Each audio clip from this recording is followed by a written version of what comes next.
هيبقى عن سان سكرين بوبي جيل. السان سكرين مكتوب عليه انه ضد اللمعان، انتي شاين، وللبشرة الاويلي والمختلطة، وحجمه حوالي 60 جرام. بيحمي من اليو في اي واليو في بي.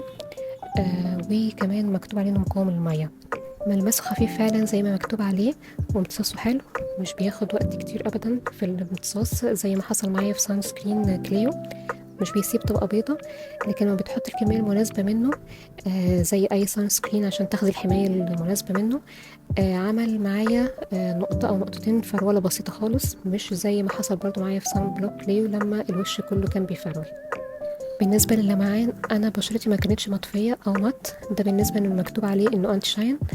فهل عشان أنا جربته في الصيف بس؟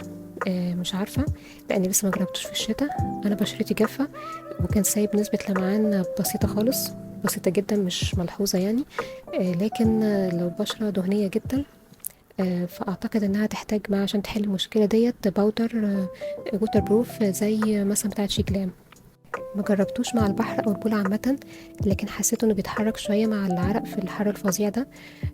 وده حصل برضو معايا في كليو، وده غالبا بيأثر على قوة حماية أي سان سكرين. يعني غالبا بدل ما تحتاجي تجدديه كل 3 ساعات، هتضطري تجدديه كل ساعة أو ساعة ونص، ده لو انتي مش حاطة كمان ميك اب فوقيه. أنا كنت شفت ناس اشتكت إنه عمل أكسدة معاها. هو غالبا بتبقى حسب طبيعة كل بشرة وازاي بتتفاعل مع المنتج أو البرودكت اللي هي بتحطه عليها.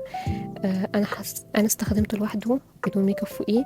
عمل نسبة أكسدة بسيطة، تقريبا درجة واحدة، مش ملحوظة خالص لو انتي مثلا بشرتك قمحي.